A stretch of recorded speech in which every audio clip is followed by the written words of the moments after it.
first met Srila Prabhupada in Japan. He came to Japan on his way to India.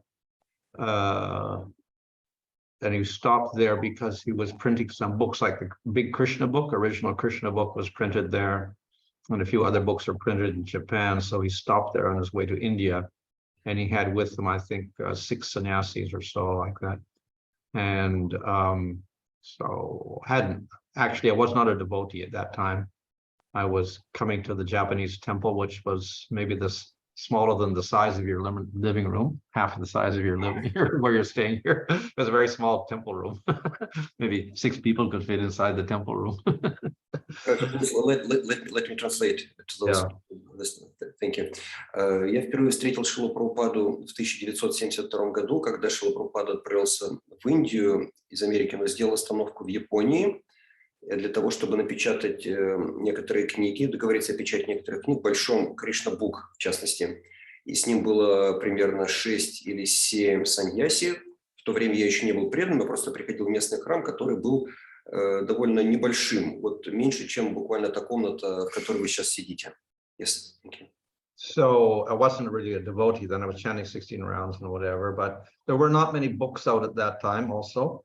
There was this little small Bhagavad-gita, abridged edition of Bhagavad-gita, and teachings of Lord Chaitanya, Isa-Upanishad, and Back to Godhead magazine. That's about the literature. And the original Bhagavatam that Prabhupada had translated in India, the first canto, 3 volumes. Those were the books available. Не могу сказать, что я тогда был еще предан, хотя так или иначе я повторял 16 кругов. Книг тогда еще особо не было, но были изначально шримад-бхагаватам Шрилы Прабхупады, 3-томный, который Прабхупада привез в Америку, также Шри-Шапанишат, журнал Back to Godhead, и учение Шри Чайтаньи и укороченное издание Бхагавад-гиты. So Prabhupada stayed there, I don't know how many days, maybe a week or 10 days or so. He was talking to the publishing company there for printing the books in Japan. Прабхупада остановился где-то на 7 или 10 дней в Японии для того, чтобы договориться о печати книг в Японии. So I first saw him in the airport, and then later on there was his Vyaspuja ceremony was there also in after Jamastami. I didn't go to the Jamastami because it was midnight, but then there was a Vyaspuja ceremony the next day, so I saw that also. Я впервые увидел Шрилу Прабхупаду в аэропорту. Тогда в эти дни как раз была его Вьясапуджа, на следующий день после Джанмаштами. На Джанмаштами не попал, поскольку церемония была за полночь, но на Вьясапудже я присутствовал. And I also got to meet Prabhupada personally. You got meeting with Prabhupada personally, yes? Yeah, in where he was staying. Я также имел возможность личной встречи со Шрилой Прабхупадой. But of course, as I wasn't really a devotee, so I was a little bit spaced out. Ну, тогда я еще не был, еще раз скажу, по-настоящему преданным, так немного в стороне держался. But of course, there were not that many devotees around. Also, the Japanese, there were few people curious, but nobody really too serious about this. So I was one of the few serious people, I guess.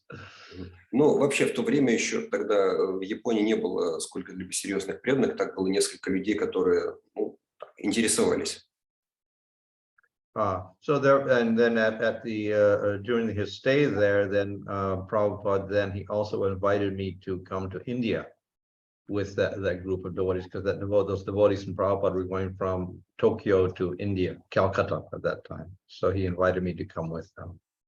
И как раз в то время при личной встрече Шрила Прабхупада попросил, чтобы я присоединился к группе преданных, с которой Шрила Прабхупада направлялся в Индию, в Калькутту. So I thought it would be interesting to do something different, so I joined them. That's how I joined the movement. Я подумал, что смена обстановки это хорошее дело, поэтому вот поехал и так присоединился к движению. Yeah, so it was kind of a strange way in which I actually joined the movement.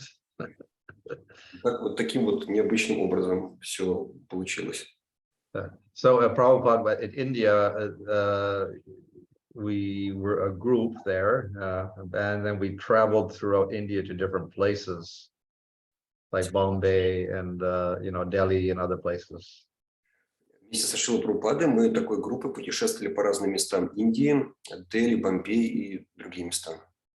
So Prabhupada was trying to establish the movement in India. It was, kind of strong in America and other places, but he hadn't established anything in India. So he had to preach in order to establish centers in India. Но Прабхупада намеревался утвердить движение сознания Кришны. В Америке тогда позиции ИСККОН были уже достаточно сильные, но в Индии пока еще ничего не было. And of course, the devotees at that time were all foreign devotees, American devotees, basically. And they were preaching in India, and there were no Indian devotees at that time. Индийских преданных вообще тогда не было. Были преданные главным образом из Америки. Yeah. So anyway, I stayed there for about a year and a half or so, and then I went to Japan as a devotee, back to Japan to preach there. Я так пробыл в Индии примерно 1,5 года и уже вернулся в Японию после этого уже преданным. So of course, I wasn't always directly associated with Prabhupada during that time because I was just like a new devotee. So I didn't get the privilege of, speaking to him personally too much. Но я не так много общался лично со Шрилой Прабхупадой, не было у меня такой привилегии, поскольку я считался еще таким начинающим преданным. But one of my main impressions at that time was that Prabhupada was very serious about preserving the tradition of Chaitanya Mahaprabhu. Но главное впечатление то, что Шрила Прабхупада был очень серьезен в сохранении истинности традиции Шри Чайтаньи Махапрабху. He was very serious about following the line of parampara. Он был очень серьезен в отношении строгости следования линии парампары. Okay. Okay, please talk. How is your day organized? Well, it's just a typical day like every other devotee, I guess. Еще один вопрос, который поступил, это можете поделиться, как организован ваш день, распорядок вашего дня. Бхану Махарадж говорит, что, в принципе, как у любого преданного. So I get up and bathe and chant japa, then I go to Mangal Arti, then I come back, and then I do some work, whatever, and then I go to darshan, and then I give class. Встаю рано, омываюсь, иду на Мангал-арати, затем джапа, затем возвращаюсь, делаю некоторую свою работу, потом даю класс по шримад-бхагаватам. Then there's also GBC duties I have to attend to. Также я должен исполнять свои обязанности как GBC, участвую во встречах. And then I spend some time translating, maybe 5 hours a day translating when I'm in the mood. Когда у меня есть настроение, я могу 5 часов переводить. And then, of course, that's how the day goes. Evening time, then I may have meetings also, Zoom meetings with GBC, etc., and classes in the evening sometime also. А вечером, так время быстро проходит, и вечером у меня какие-то встречи могут быть в Zoom с GBC, или же я даю какие-то лекции. And then go to sleep at 9 o'clock at night. И отправляюсь спать примерно в 9 часов вечера. Okay, so that's regular day. I don't know. Вот такой мой обычный день. And where do you stay now, Maharaja? Well, now I'm in Chennai, that's South India. Ченак. That's the Южная Индия. East coast of South India. Восточный берег Южной Индии. I was just actually in Malaysia for about 3 weeks also. I just came back last week. Примерно 3 недели я был в Малайзии, и вот буквально на прошлой неделе вернулся. So in Malaysia we had, I think, 4 Rath Yatras that time. В Малайзии, я полагаю, у нас было 4 Радха-ятры. Yeah, it's actually a Muslim country, but actually they have maybe, I don't know, 15% Hindu population. Вообще говоря, это мусульманская страна, но думаю, около 15% все же это индусы. But they have about maybe 20 or 30 Rath Yatras a year. И в год у них примерно 20 или 30 Радха-ятр. So, interesting place. Достаточно интересное место. Maharaja, you mentioned that you were in India with Srila Prabhupada, and we heard that you also had opportunity to meet with Indira Gandhi. Oh, yeah. Prabhupada wasn't there at that time, but just a small 3 or 4 devotees, I guess. Somebody introduced us to Indira Gandhi. They had some contacts, so we met her. It was just a formal meeting, got photographed with her, say hello, goodbye, basically. Not much. Couldn't preach, really. Я спросил, во время пребывания в Индии еще со Шрилой Прабхупадой, Бхану Свами Махарадж имел возможность встретиться с Индирой Ганди. Он сказал, что да, каким-то образом преданные договорились о такой встрече. Прабхупада сам не участвовал, у нас было 3 или 4, но это была очень официальная встреча, и какой-то особой проповеди не было. But you presented some books to her? Probably. Oh, yeah, we gave her some books. Yeah. Later on, I think a few years later, Prabhupada himself met Indira Gandhi also. Да, мы дали все-таки несколько книг тогда, а уже, думаю, года так через 3 сам Шрила Прабхупада лично тоже встретился с Индирой Ганди. But since that time, in the 1970s, ISKCON began to grow. So by, let's say, the year 2000 or before that, a movement was quite well known in India. So it was much easier to meet government people and prime ministers, etc. Где-то с 70-х годов ISKCON начал постепенно расти в Индии и уже к примерно 2000 годам достиг достаточной известности. Так что сейчас проще встретиться с кем-то из правительства или известными личностями. And our present prime minister is quite friendly, and he knows Gopal Krishna Maharaj and other devotees, so it's not too difficult to meet him so much in modern times. И сейчас особенно нынешний премьер-министр благожелательно относится к преданным, и он хорошо знаком с Гопал Кришна Махараджем, поэтому встретиться действительно сейчас уже легче. Okay. Thank you, Maharaj. What is the source of inspiration for your service? I suppose, well, some of the services are given to me, so I just perform them as duty. Еще один вопрос. Что является для вас источником вдохновения в вашем служении? И Махараджа говорит, что очень многие служения мне дают сверху, как обязанности. Я просто I see for South India and for Malaysia and for Japan, for instance. So I do that out of duty because it's given to me. Вот я, например, GBC по Южной Индии, Малайзии и Японии. Ну что делать? Исполняю вот эти обязанности из чувства долга. Yeah. Then other services like translating books, etc. I do in order to help the devotees get access to the tradition of our sampradaya. Я также много перевожу, и что является мотивацией для меня, для переводов, это дать преданным доступ к традиции нашей сампрадаи. And other things like preaching, basically try to communicate the how scripture itself is has some reasonable it's a reasonable philosophy. Excuse me, Maharaj, you want to present scriptures like a reasonable philosophy, or yeah, the Krishna consciousness is a reasonable philosophy. Yeah. Моя мотивация также показать, что сознание Кришны — это практичная, разумная, логичная философия. Yeah. And some aspects can also be confirmed even by modern medical or scientific research. И некоторые факты даже могут быть подтверждены современными научными, в частности, медицинскими исследованиями. Okay.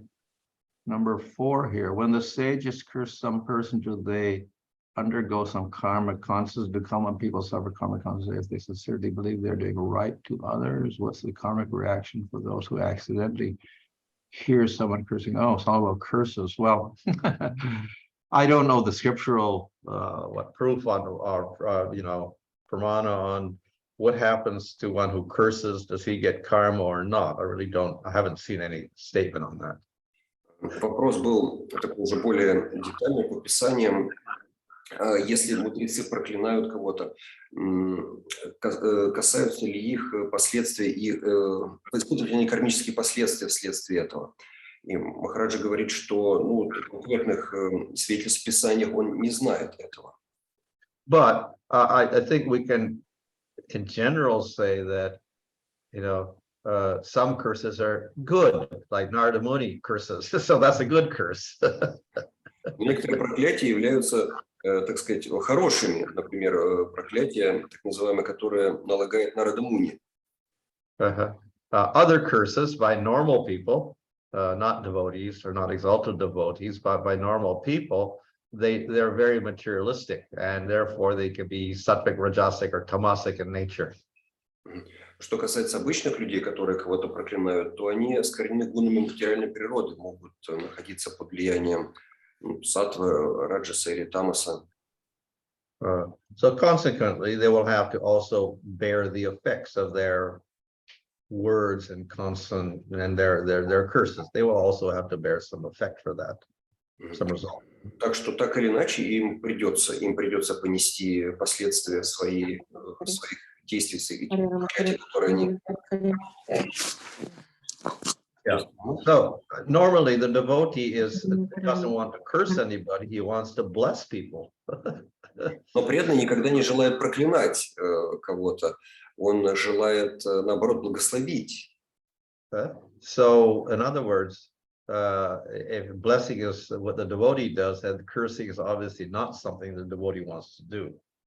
И как бы проклятие с какими-то последствиями – это уж точно не то, что стремится сделать преданный. But sometimes we do see that something may be beneficial for a person, which that person does not see as beneficial, but is actually beneficial for him. He may take it as a curse. Иногда мы можем сделать что-то благоприятное для человека, но он не видит совершенно в этом со своей точки зрения благоприятного и может воспринять это как проклятие.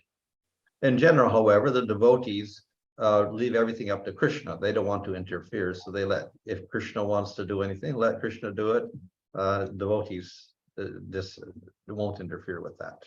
Но вообще говоря, преданные не стремятся напрямую вмешиваться в чужую судьбу и оставляют этот вопрос за Кришной. Если Кришна пожелает, то или иное и так произойдет. So in general, the devotees would avoid cursing others. If they're the recipient of the curse, then they will tolerate, like Parikshit tolerates the curse of Samika Rishi.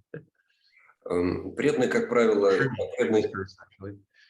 не стремятся совершать какие-то проклятия, извергают проклятия. Если уже их прокляли, то преданные, как правило, терпят. Можно вспомнить, например, историю так называемого проклятия Махараджа Парикшит.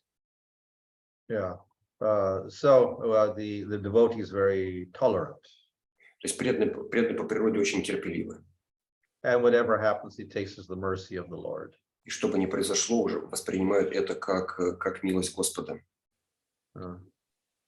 So in general, the devotees would avoid cursing others, and if they get the curse, then they won't tolerate it. То есть преданные. Итак, вывод таков, что преданные избегают оскорблений, проклятий. Ну, а если кто-то их проклинает, они стремятся просто это терпеливо переносить. And returning to this question with karmic reactions, Maharaja, there was a little part of it. Even if a materialistic person, for example, assumes very sincerely that he is or she is doing right, nevertheless, he or she will suffer some consequences. Even feeling completely sincere that he or she is doing right. When they're cursing? Yes. Oh, I see. Yeah. Well, all of this is like cursing is a type of revenge, I guess, isn't it? Like revenge, revenge? Yes, yes. So it's something like that. So we may think it's beneficial to do such a thing, but if we look from a very sattvic point of view, actually, it's not beneficial at all. It only increases our entanglement in, Rajagun and Tamagun. Еще была часть этого вопроса по поводу проклятий. Это если человек, может быть, даже материалистически, он кого-то проклинает, но абсолютно уверен в чистоте своих мотивов. Будет ли он испытывать из-за этого последствия? И Махараджа говорит, что само по себе проклятие, оно не относится к гуне благости. И человек, который совершает какие-то проклятия, как правило, это происходит с желанием отомстить. И это точно не саттва-гуна, и это сильнее запутывает человека именно уже в гунах невежества и страсти. We see that often curses, even for sages, are done out of anger. Sometimes sages, because of their anger, curse. Because they're angry, they will curse, like in the case of, Shringi. He got angry, so he cursed. In case of Shamiki? Yeah, Shringi. Шринги, the son of Шамики Риши. Yeah. Да, даже некоторые мудрецы, они проклинают тогда, когда являются рассерженными. Можно вспомнить пример Шринги, сына Шамики Риши, который проклял Парикшита. Yeah, and of course we see so many sages, they get angry and they curse another person. So anger itself is not beneficial. То есть, да, есть этот и другие еще примеры, но таким образом гнев сам по себе не является благоприятным. It's actually in the mode of ignorance. По сути, это не гуна невежества. So we have to bear the result of that. Если уже это касается нас, то мы должны переносить. Нет, если мы так поступаем, да, гневаемся, нам придется перенести, конечно, последствия. We may think it's beneficial to curse somebody, but it actually puts us into tamagun, so it's not beneficial for us. Не является благоприятным кого-либо проклинать, поскольку мы тем самым погружаем себя в тамагун. Точно не благоприятно. Thank you, Махараджа. What's the opinion about foretelling of Jesus Christ in Bhavishya Purana? Well, Bhavishya Purana is there. I don't know if our acharyas have ever quoted that Purana even. Вопрос о том, является ли авторитетной Бхавишья Пурана и особенно содержащиеся в ней предсказания о явлении Иисуса Христа и других святых. Махараджа говорит, что вообще не слышал, чтобы наши ачарьи когда-либо ссылались на Бхавишья Пурану. I think there are predictions about Christ and Muhammad and other persons. I think Chaitanya Mahaprabhu also is in there. But scholars nowadays, many of them say that there's a lot of interpolation, that people have added things. So we don't know what is the original Bhavishya Purana because people add things to it. Да, в этой Пуране содержатся предсказания о Иисусе Христе, различных ветхозаветных святых и даже Шри Чайтаньи Махапрабху. Но похоже, что текст Пураны был очень сильно изменен. Он модифицировался, и поэтому нам сложно сказать, каков был изначальный вид этой Пураны. So our acharyas have never commented on Christ or things like that. As far as we get as Buddha, in Bhagavatam, Buddha is mentioned, but other than that, our acharyas don't get into other persons like Muhammad or Christ, etc. Don't even mention them. Наши ачарьи не упоминали где-либо Иисуса Христа или Будду, или Мухаммеда, ну а Будда, да, Будда упоминается в шримад-бхагаватам. Of course, in India itself, there were other philosophies, etc., present, some of like Jains and Buddhists, etc. But those who were following the Vedas would reject all of these other groups as being dastika, as being atheistic. Дастика. Да, существуют различные Махараджа, I missed the first part of your sentence. Could you please? So there are many other groups who did not accept the Vedas in India, like the Jains, the Sikhs, and the others, even before Lord Chaitanya Mahaprabhu. So they were generally rejected and not considered to be proper. So they were called Nastikas. We call them Nastikas, yes? Yeah. Followers of the Veda will call them Nastikas. Существуют такие группы, которые вообще не признают Веды, например, джайны или сикхи, и поэтому те, кто следует Ведам, называют их настика, атеистами. So basically we categorize people who follow the Vedas and accept the Vedic authority and those who don't. Those who don't, we don't listen to them. Мы не слушаем, мы не прислушаемся к мнению тех групп, которые не признают авторитет Вед. However, even those who accept the Vedas, and we in one sense, okay, they're okay, even those we will reject as Vaishnavas. So we will reject those who do karma kanda, we reject Shankar's followers. So even if you follow the Vedas, not everything is proper also. So even those philosophies like karma kanda philosophy and the Nyaya philosophy and Vaisheshika philosophy, we also reject that. So even if you follow the Vedas, it's not proper in many of the groups. Но даже мы не принимаем также и многие группы, которые следуют ведам, но при этом следовать ведам еще не означает следовать истинному пути. Так мы не придерживаемся и как бы отвергаем философию кармаканды, ньяи или вайшешики. Of course, there are plus points in some other religions. Конечно, в других религиях, в других течениях также есть положительные моменты.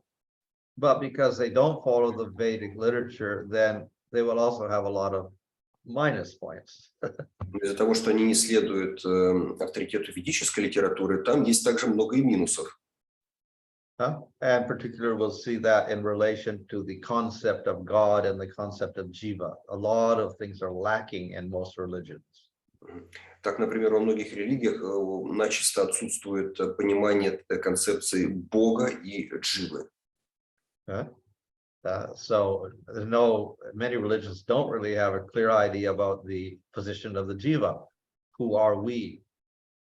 Are we the body? Are we the soul? So there's no real clear definition of soul. Во многих религиях отсутствует понимание того, что же такое джива, кто такой я, кто такие мы. Нет понимания науки о душе. And then the religions will accept a God. But then who is that God? And usually God has no form. В некоторых религиях Бог принимается как авторитет, но в то же время нет понимания, кем же он является, кто такой Бог. And there's a limit on his activities. He creates the world, maybe that's about it. So there's very limited activity of God also. И очень ограниченное понимание деятельности Бога. Ну, разве что он мир создает, и все. So positive, yes, they have a concept of one God, one supreme spiritual God. Negative points, it's no details given.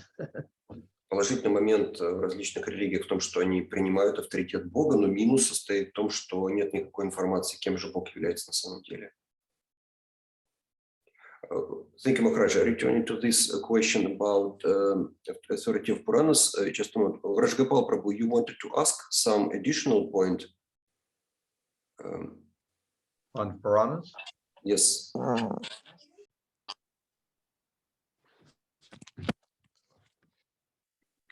You want to ask now, Rajagopal Prabhu? I think that for our auditory, it would be a very complicated question now. So I don't want to bother Maharaj and all the devotees.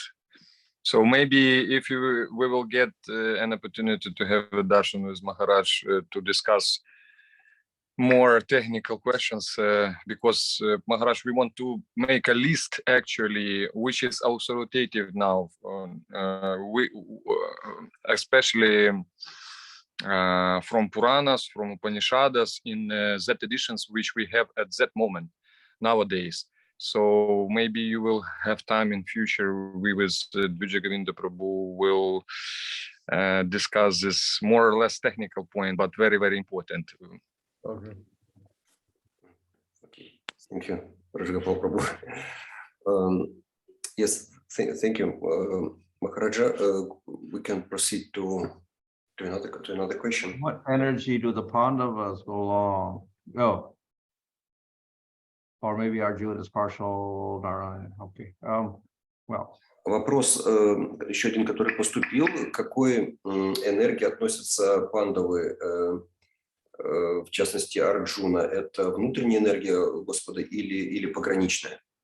So I've never seen our acharyas mention the Pandavas as being, a Shakti, internal Shakti or Shakti of the Lord.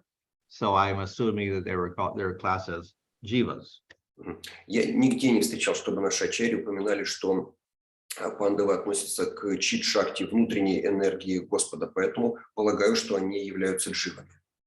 But also they're not sadhakas, they are nityasiddha jivas. В то же время они не являются садаками, они нитя-ситха дживы. So therefore, they're special. Они занимают особое положение. So we have Narayan. So Narayan obviously is Supreme Lord, and then Arjuna is Nara. So he's Jiva, but he's also Nityasiddha Jiva. So something like Uddhava and others also Nityasiddha Jivas. So they have a very close relationship with Krishna. В паре Нара-Нараяна понятно, что Нараяна Верховный Господь, но Арджуну считают проявлением Нары, и это Джива. Это Джива, пусть и очень приближенная к Господу, подобно тому, как, например, Удава является приближенным к Господу. Нити-ситха Джива. Yeah, so in this way we have, many exalted personalities in the spiritual world who are jivas. Very, very great. They don't have to be a Shakti to be special. Even we have jivas who are Nityasiddha, who are very special and have a close relationship with Krishna. То есть в духовном мире мы имеем достаточно много личностей, которые не являются внутренней шакти Верховного Господа, а которые являются дживами. So as far as Shakti is concerned, obviously we know that Radharani is Hladini Shakti. Что касается шакти, внутренней энергии, то, конечно же, Радхарани относится к этой категории.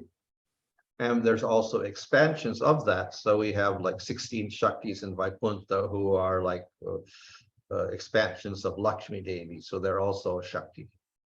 И существует 16 разновидностей этих внутренних энергий, внутренней энергии, которые существуют на Вайкунтхе, являются проявлениями Лакшми Деви. But we can assume that most of the personalities in the spiritual world, besides the Supreme Lord, would be the jivas. Но в то же время мы можем предположить, что большинство персонажей личностей в духовном мире являются все же дживами.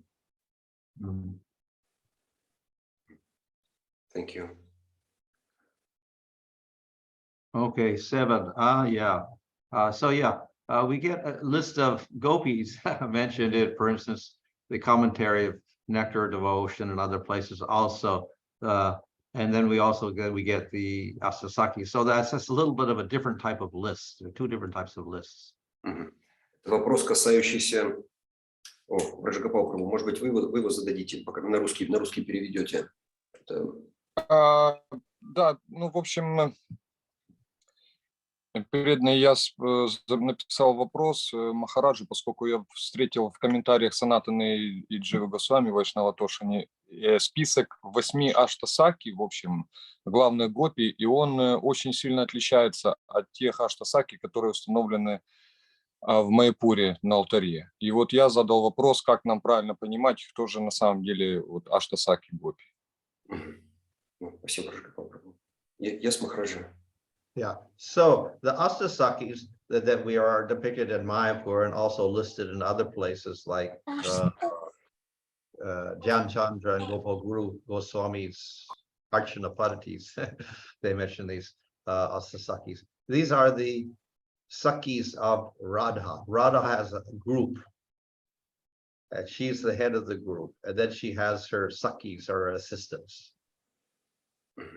Итак, аштасаки, поправьте меня, Раджагопал, если я не так что скажу, аштасаки – это группа приближенных, группа поддержки Шримати Радхарани, и существуют разные их, разные составы, да, этих 8 гопи, разные упоминаются, в частности, у Гопал Гуру и Дьяна Чандры Госвами, если я правильно сказал. But there are many other groups as well. Но существует, so except besides Ashtasaki, there are also other groups. Well, of course, even in Radha's group, Astasakis are the head, but she has millions of gopis in her group also. Ну да, среди саки, которые служат Радхарани, эти 8 являются главными, но их там, вообще говоря, миллионы гопи, которые служат Шримати Радхарани. And of course, we have the Manjaris there, like Rupa Manjari as well. И также им помогают манджари, такие как, например, Рупа Манджари. But besides Radha's group, those who are loyal to Radha, we have other groups of gopis, like Chandravali's group, for instance. Но помимо групп, которые напрямую как бы испытывают любовь, которые служат Радхарани, существуют и другие группы, например, которые примыкают к Чандравали. And in her group also, she'll have her leading Sakis, then she'll have the secondary ones, different grades down to the lowest. И у Чандравали тоже там своя такая иерархическая структура. Есть группа главных гопи, потом, которые им помогают, и которые помогают тем, кто помогает, и так далее. And then between these two extremes, Radha's group and Chandravali, which are like enemy groups, Chandravali's enemy of Radha's group, then we'll have the friendly group and the neutral group. So besides group of Radharani and group of Chandravali, there are also neutral groups which do not belong to any of these wings. Yes? Well, yeah, the friendly group is more friendly towards Radha. The neutral group is more friendly towards Chandravali. Окей. Но есть и еще другие группы, которые, так сказать, дружелюбны к группе Радхарани, есть нейтральные, так называемые, которые все же ближе по настроению к группе Чандравали. And each of these groups will have so many gopis in them of different types. Таким образом, существует очень много разных групп гопи. So this first list, Radha, Lalita, Vishaka, Shama, Chandravali, Padma, Saibya, Bhadra, etc. So that's just a general, it's not particularly Radha's group because we have Chandravali there, we have Shama, who I think is in between. She's like a neutral or something. Lalita and Vishaka obviously are Radha's group. Padma belongs to Chandravali's group, and Saibya also belongs to Chandravali's group. То есть есть список, известный список 8 гопи, который является как бы таким объединенным. Там есть Лалита Вишака, очевидно, из группы Шримати Радхарани. Ну, например, есть и Чандравали, лидер оппозиционной группы, и Падма, которая тоже относится к ней. So therefore, that first list has a variety of gopis from different groups. То есть в этот список входят гопи из различных групп. Whereas if we want to stick to Radha's group, then we have the main Astasakis, and then we have so many others also there. Но если мы говорим о последователях именно Радхарани, то там свой список Аштасаки и, соответственно, уже тех, кто им помогает. Thank you, Махараджа. Враджгопал Прабху. Может, Махарадж скажет, когда принималось решение, он может подсказать про установку вот именно этих аштасаки в Майяпуре? Это когда это было, и все же правильно ли понял, что это на основе описаний Гопала Гуру было принято решение, то есть этих именно аштасаки читать? Махарадж, did you understand correctly that this was based on the gopis which were sakis which were installed in Mayapur? This was based on the opinion of Gopal Guru Goswami? Well, it's mentioned there. Also mentioned in Vishwanath Chakravarti Thakur's work on when he describes the pastimes of Krishna. Then he describes all the different gopis also. So he gets the Astasakis in there. Да, об этом этот список из 8 саки упомянут Гопал Гуру Госвами, а также в некоторых работах Вишванаth Чакраварти Такура, которые описывают игры Кришны. And you personally, Maharaja, did you personally took part when decision was made which sakis will be installed in Mayapur temple? No, but they're very famous. The Astasakis are quite famous everywhere. Yeah. In fact, in Vishwanath Chakravarti's work there, he describes Radha Kund, and then he describes like the different kunjas, the different bowers of the different gopis. So he describes all the Astasakis bowers. Some are made of emeralds, some are made of rubies, some are made of sapphires, some are made of diamonds. So he describes the different bowers of the different Astasakis. Excuse me, I did not grasp bowers. What is it? These trees. Trees. Bowers. Trees. Yeah. Like groves. Kunjas. Kunjas. Если я... Вишванат Чакраварти Такур описывает вообще, говорит, эти аштасаки, которые на алтаре в Майяпуре установлены, достаточно известны в принципе, и в частности Вишванат Чакраварти Такур описывает вот этих аштасаки, в чем они одеты, в какие, значит, рубины они там одевают, или в каких пунжах они проводят время. В общем, детализация, так сказать, детальное описание именно вот этих аштасаки, которые являются из крыла Шримати Радхарани. They will also be mentioned in Radha Krishna Ganodash Deepika of Rupa Goswami. So you have a description of the different Sakis. You even get their age, color of their clothes. So many different details are given there. And mother and father, etc. И в Рада Кришна Ганадеша Дипике Рупа Госвами также описывает очень подробно этих 8 аштасаки, вплоть до того, чем они занимаются, какой цвет их одежды, кто является их родителями. Thank you, Maharaja. There was also one question which we did not send, which was asked, not so elevated question, about the life of Lord Brahma. We know that Lord Brahma lives 360 days in the year of Lord Brahma, but it looks like the same as for us. Yes, but here on Earth we have a year of 365 days because of astronomical configuration of Earth in respect to the Sun. While Lord Brahma has exactly the same so-called duration of his year. I will translate. Еще один вопрос, который только поступил, это он более такой, не такой возвышенный, но почему продолжительность жизни Господа Брахмы это тоже 360 его дней? Потому что у нас 365 дней связано с движением Солнца и Земли взаимным, а вот почему Лорд Брахма живет тоже вот 360 лет? Well, I suppose from one point of view, we shouldn't ask why, but from this we will see there's some sort of organization in terms of time and place, etc., in making the whole universe and system of time. Я думаю, здесь Махарадж говорит, я думаю, что здесь будет некорректным говорить, спрашивать, почему. Скорее нужно говорить о том, что существует определенный порядок организации Вселенной, где время течет организовано по-разному в различных местах.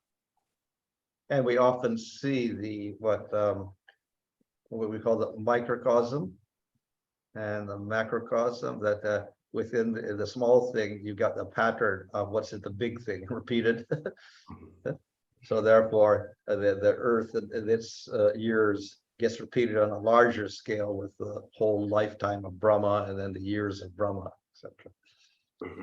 И мы часто можем видеть, как некоторые, так сказать, микрокосмос, он в очень точных деталях повторяет то, что существует в макромасштабах. И то же самое касается, здесь можно провести аналогию, то, что жизнь на Земле является тоже как такой вот, что ли, микрокопией жизни Брахмы. Of course, ultimately, why is it like that? Why 360? Why not, 280 or whatever like that? Ultimately, we probably have to ask Krishna. И вообще говоря, 360, 365 или 290, ну, тут уже все вопросы к Кришне по этому поводу. But I think maybe there are some symmetry is there, 360, like we have, 360 degrees in a circle, etc. So some units are, we could say, universal. There's some universal units of measurement and time. Существуют как бы универсальные вселенские определенные меры измерения времени. Я думаю, что тут также имеет место факт того, что в развернутом угле круг – это 360 градусов. Вот, это также может быть с этим связано. Just as in mathematics, we have certain harmony among the numbers, how they work. So that's the fascination of mathematics. Так, например, в математике есть такое вот ну, что ли, прелесть вот таких вот сочетаниях различных чисел. Да? Также здесь, в количественных характеристиках, описывающих Вселенную. We will see the geometry of things, natural things like a pine cone or a sunflower or whatever, and the spirals, etc., that are repeated throughout the universe, from the smallest to the biggest things, even the galaxies. They all operate on certain geometric and mathematical principles. Maharaj, could you repeat these examples from nature which you mentioned? Like the pine cone, the pine cone? Pine cone, conus. The cone on the pine tree. Pine tree. Yeah, shishka. Okay, then yes, I understand. Yes. And the sunflower, also famous in Russia, sunflower. Yes, sunflower. With the seeds in the middle, the pattern of the seeds, they all operate on certain mathematical formulas. Как мы видим, что некоторые явления в вселенском масштабе являются копиями таких микрообъектов, как, например, шишка, да, сосновая шишка или подсолнух, спирали подсолнуха. Они описывают некие вещи уже в галактике, мы можем видеть точно такие же структуры. So why it's like that, nobody can really explain why. Но никто не может объяснить, почему так происходит. But nevertheless, there's, let's say, a harmony between the microcosm and the macrocosm and things, and they operate on these same principles. И существует определенная гармония между микрокосмосом и макрокосмосом, и действуют они согласованно друг с другом. Thank you, Maharaj. I think it's a very comprehensive answer. Devotees, do you have any other questions to Maharaja? Есть ли еще вопросы? Кто-то, может быть, хочет сейчас, пока есть возможность, спросить. Если нет, будем тогда отпускать. Можно я спрошу, движение? Пожалуйста.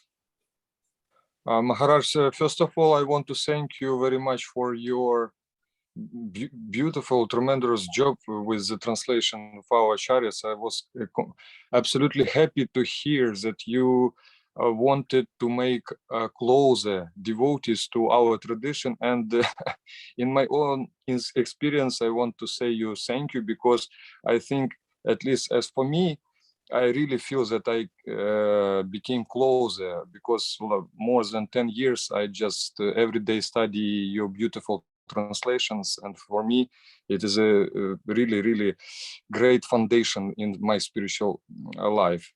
And I wanted also to ask you, last week I heard several of your lectures for the same topic about the nature of spiritual, actually not spiritual, sound.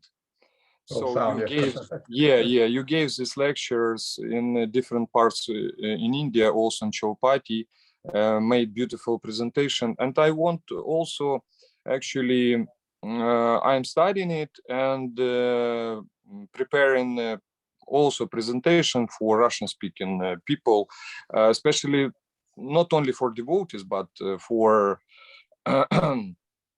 people in general. As you said, you made this presentation for Japanese.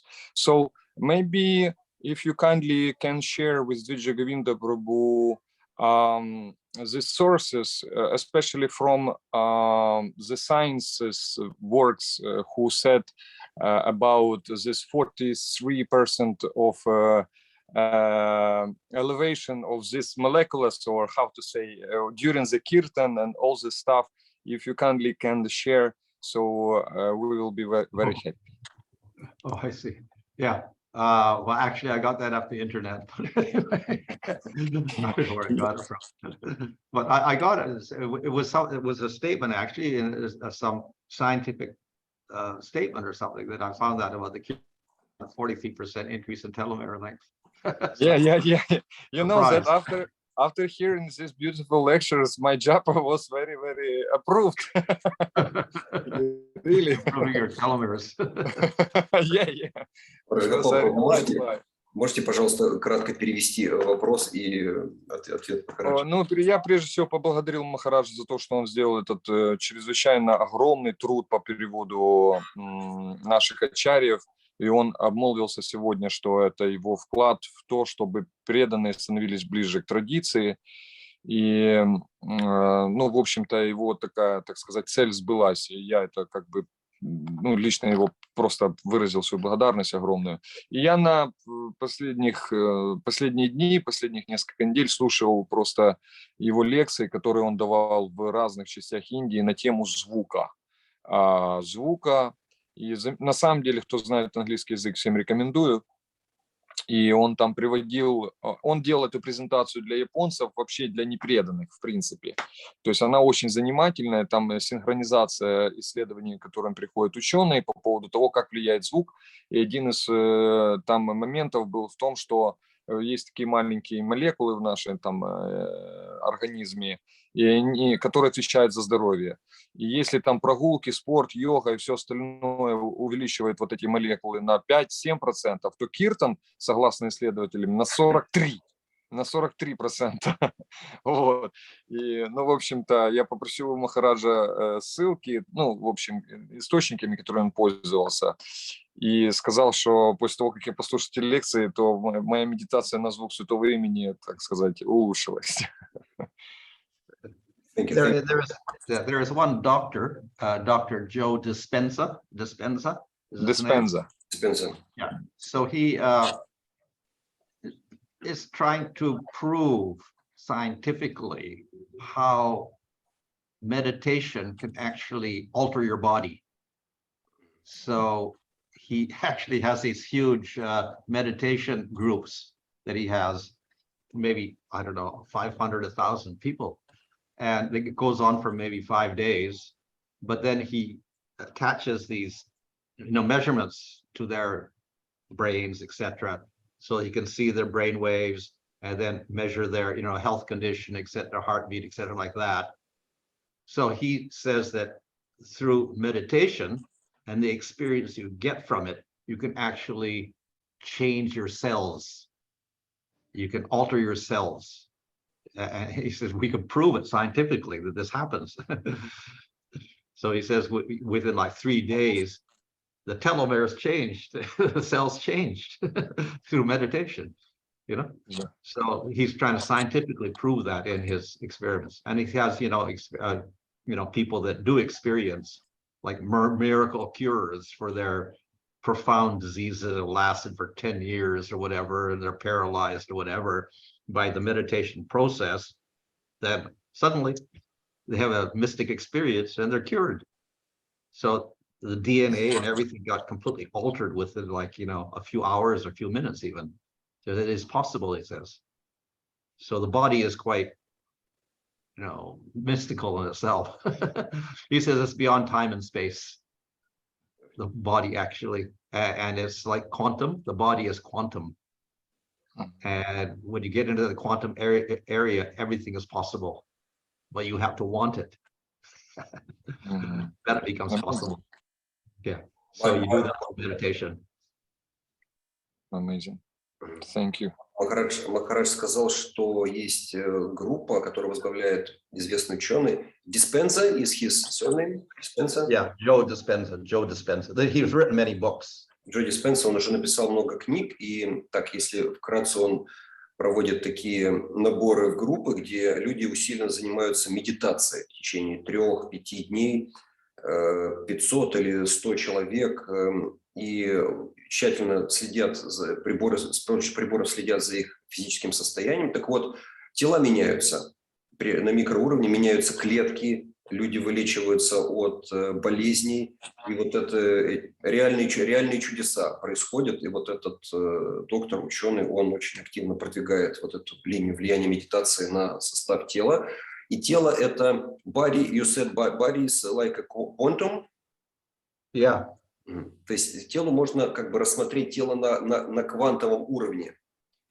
And what is the consequence? So body is beyond time and space. То есть тело, как бы вот, если посмотреть на него с квантовой точки зрения, находится вне времени и пространства. And by concentrating your mind, you can create a new time and a new space for your body. Концентрируя свой ум, можно создать новое время и пространство для своего тела. Thank you, Maharaja. Very interesting lecture. I also listened to Maharaj Gopal Prabhu. If you can share maybe some references where you got this information, we'll be very grateful. Благодарю Махараджа за очень интересную вот эту информацию по поводу влияния трансцендентного и вообще звука, и, возможно, Махарадж поделится какими-то материалами. And there is also a question, Mataji Maharani, or Nitya Karuna Prabhu, please. Hare Krishna. Hare Krishna. We have a question about the story of Subhadra, which, Jagannath Baladev Subhadra, the sister of Lord Krishna. And we know that Balarama wanted her to marry Duryodhana. Ultimately, she got married Arjuna. But also we know that some devotees say that it was Subhadra who was this child which took birth. Which appeared before Kamsa. On the other hand, Subhadra was quite young when she was to get married Arjuna, like that. So it looks like she was younger than Krishna. Just maybe there are something about the story of Subhadra, her biography, because she's on the altar, and maybe there is something about her. Переведите, пожалуйста. Please translate. Простите, да. Просто интересно насчет истории Субхадры. У нас как раз было уже обсуждение. Она, то есть, она сестра Кришны. Баларама хотел, чтобы она вышла замуж за Дурьодхану. В конце концов, она вышла замуж за Арджуну. С другой стороны, говорит, что это та самая Субхадра, которая, то есть, Дурга, которая появилась перед Камсой, когда ребенка обменяли. То есть она, с другой стороны, должна быть моложе и так далее, то есть как бы ее судьба. Кто это? Yeah, so that Subhadra is not the Yoga Maya that Kamsa tried to kill. That's different. Субхадра — это не та Йога Майя, которую пытался убить Камса. That child was actually Durga Devi, and she rose up into the air, and then she was worshipped around India in different temples. So that's completely different. Это была Дурга Деви, которая вот тогда взлетела в воздух, и ей с тех пор поклоняются в различных храмах Индии. Это не Субхадра. So it is mentioned, I think, in the 9th canto, I think, that how Subhadra was born to Vasudeva and Devaki. Полагаю, что в 9-й песне Бхагаватам упоминается, что Субхадра родилась у Васудевы и Деваки. But it doesn't mention when or whatever, but obviously it had to be later, not at that time when Krishna was born, much later sometime. Но не упоминается когда. И очевидно, что это произошло все-таки после того, как уже у них явился Кришна. So it's not even mentioned where she was born either. Maybe Dwarka, who knows where. So it's not mentioned. Также мы не знаем, где она родилась. Возможно, в Двараке, вероятно, но мы не знаем. Thank you very much. Thank you very much, Maharaj. Есть еще вопросы? Maybe the last question. Читание Чаритамрите, когда Шри Чайтанья Махапрабху воспевал киртан, говорится, что звуки киртана как бы было слышно на всю вселенную. Как это возможно? In the description of lifetime of Shri Chaitanya Mahaprabhu, it is said that the sounds of kirtan penetrated the whole universe. How can we understand such a statement? Well, one thing, of course, the holy name is all powerful. Secondly, Lord Chaitanya is all powerful. Прежде всего, я бы сказал, что Святое Имя всемогущий, и Господь Чайтанья всемогущий. Now we may think, oh, that's impossible. How it can go throughout the whole universe? But if we look, like even quantum physics says that an event, let's say in your room there, maybe a butterfly comes into your room and flaps its wings. The effect can be felt across the other side of the universe. This is quantum physics. Ну и как не вспомнить, что даже квантовая физика говорит о так называемом эффекте бабочки. Если сейчас вот в вашу комнату тут залетит бабочка, и взмахнет крыльями, то эффект будет ощущаться на другом конце Вселенной. Huh?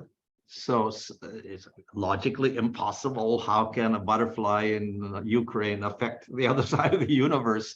It doesn't seem possible. It's billions of miles away, but somehow quantum physics says, yes, there is some effect. It carries instantaneously across the universe. Вот об этом говорит квантовая физика. Непостижимо то, что вот в вашей комнате на Украине бабочка взмахнет крыльями, но эффект этот будет иметь последствия на противоположном конце Вселенной. So that's material effect. Это материальный эффект, да, это материальный эффект. So spiritual is much more powerful. А духовная энергия намного более могущественна. It's not limited by anything material. Не ограничена ничем материальным. So it does what is like what seems impossible in the material world. Это не то, что this is not what is supposed impossible in the material world. What would look impossible. Это не то, даже что в материальном мире считалось бы невозможным. Так что. For instance, accidentally chanting the name of Narayan, Ajamil destroyed all of his karmas, past, present, and future in 1 second. Finished. How is that possible? Как возможно, что святое имя, произнесенное Аджамилой, имя Нараяны, разрушило всю его прошлую, настоящую, будущую карму? Как это возможно? Yeah. So even it's surprising for Gyanis and yogis. they find this very surprising also, but this is the power of Krishna's name.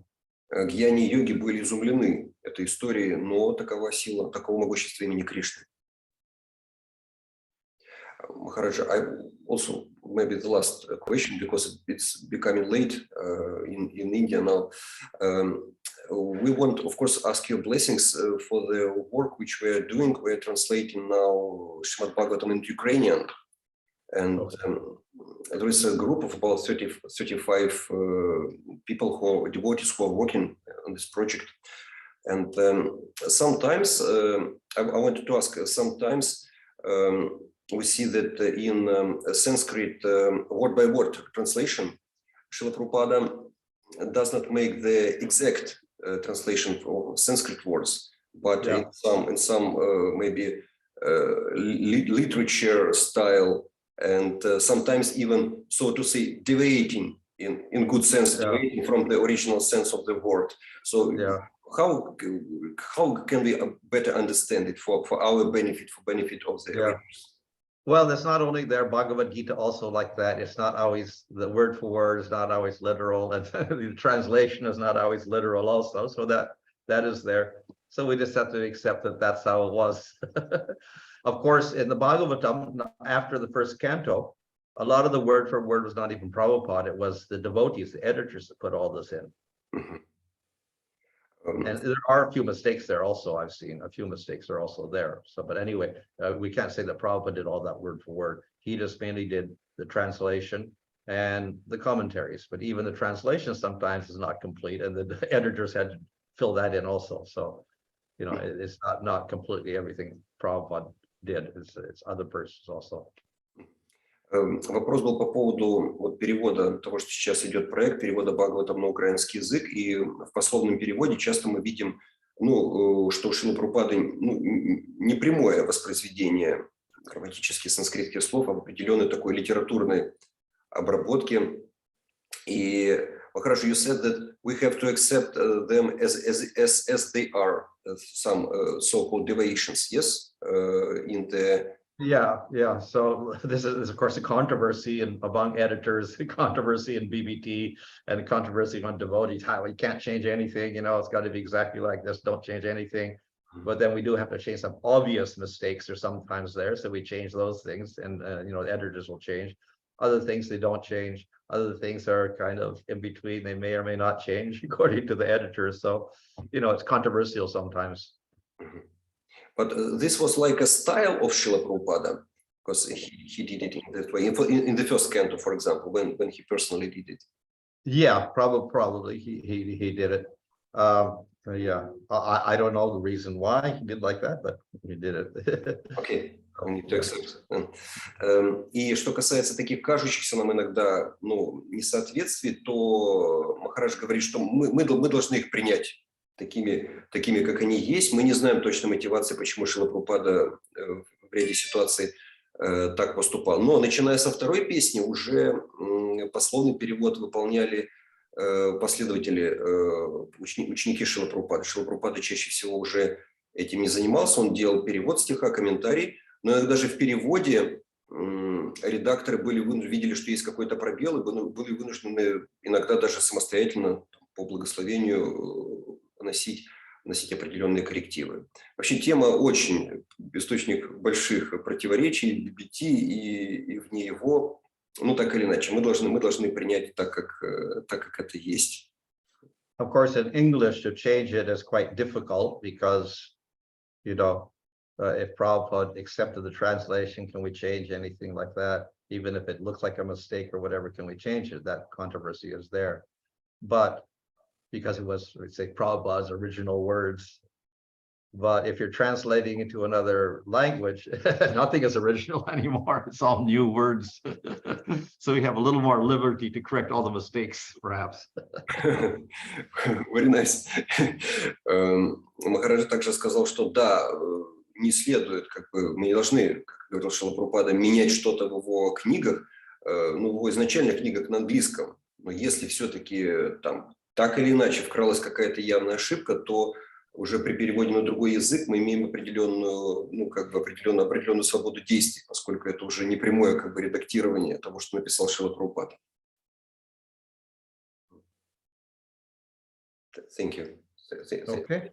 Thank you very much, Maharaj. We want to ask you blessings, so we will finally issue the Ukrainian edition of шримад-бхагаватам. Yeah. Okay. Просим. How far are you finished? Excuse me? How far have you progressed? Bhagavatam? The first two cantos will be issued in this spring.